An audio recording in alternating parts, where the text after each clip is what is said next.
हरिओम।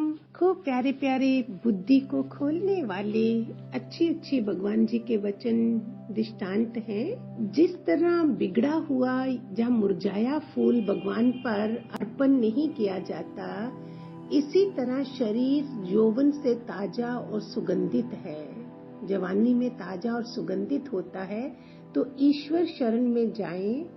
मुरझाए शरीर को भगवान को अर्पण नहीं किया जाता। जवानी अर्पण की होगी तो उसमें भी सुगंध होगी, पर खाली वृद्ध अवस्था में ही गोविंद गाएंगे तो बड़ी भ्रांति होगी। तो जवानी में राम भजन करते हैं, वो अंत में बहुत फायदा करता है। दृष्टांत के साथ साथ अच्छे पॉइंट्स भी हैं जो भी सीखने के काबिल हैं। जवानी में राम का भजन करेंगे तो अंत में राम आएंगे, बाकी तो लकड़ी ही साथ आएगी। इसलिए जिस व्यक्ति में जब यौवन बचाना हो, जवानी बचानी हो, उसे 6 वस्तुओं पर ध्यान दे। पहला बोलना, चलना, सोना, क्रोध, भोजन और विषय भोग। इन सब की अति से बचना चाहिए। दोबारा बोलती हूँ मैं, जिसको अपनी जवानी को बचाना है उसे 6 वस्तुएं पर ध्यान देना चाहिए।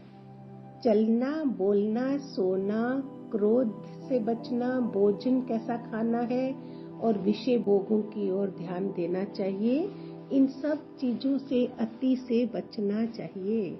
खाली राम राम रटने से भगवान नहीं मिल जाते। अगर खाली रटने से ही भगवान मिल जाते तो गीता, रामायण, गुरु ग्रंथ साहब लिखने की जरूरत है ना? नहीं पड़ती।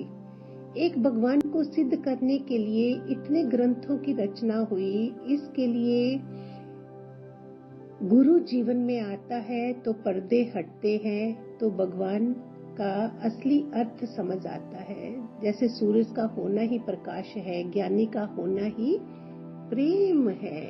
ज्ञानी का होना प्रेम है, सूरज का होना प्रकाश है। हाथ पकड़ ना सके तो कोई बात नहीं, पर धक्का तो मत मारिए। फूल ना खिला सके तो कोई बात नहीं, पर कांटे तो ना बोइए।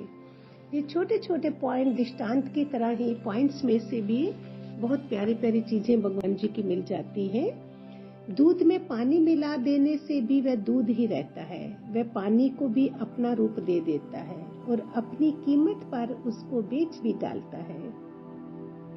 इतना वो पानी को स्वीकार कर लेता है। लेकिन छाछ की एक बूंद पड़ने से दूध अलग, पानी अलग हो जाता है। ऐसे ही माया के आ जाने से जीव भगवान से अलग हो जाता है। एक बार सौराष्ट्र के बहुत बड़े राज्य के राजा संध्या के समय भगवान शंकर के दर्शन के लिए मंदिर गए। वहां वे संतों के साथ सत्संग करने लगे। उनके पीछे एक बेर था, वृक्ष था। अचानक पीछे से आकर एक पत्थर राजा के सिर पर लगा और खून की धारा बह निकली। घाव ज्यादा नहीं था, सुनिए बहुत अच्छा है, प्राथमिक चिकित्सा से ठीक हो गया। सेवकों ने भागकर पत्थर मारने वाले को पकड़कर राजा के सामने ले आए। वह एक गरीब मजदूर था। उसको पता चला कि बेर तोड़ने के लिए जो पत्थर फेंका था वह राजा को लगा था। उसके होश उड़ गए। उसे लगा ये लोग मेरा सिर उड़ा देंगे। सेवकों ने राजा से कहा, आपका हुक्म हो तो इसका सर उड़ा दे। राजा का हृदय द्रवित हो गया। बोले, इसे यहीं छोड़कर आप सब चले जाओ। उसके फटे कपड़ों को देखकर राजा बोला, भाई मुझे पत्थर क्यों मारा? तो वह रोने लगा। बोला, महाराज मैं 3 दिन से भूखा हूँ। मेरे बच्चे भूख से बिलबिला रहे हैं। सोचा बेर तोड़कर ले जाऊंगा। उसके लिए जो पत्थर फेंका वो आपको लग गया। अन्नदाता मुझे क्षमा कर दो। ये कहकर वह राजा के पांव में गिर पड़ा।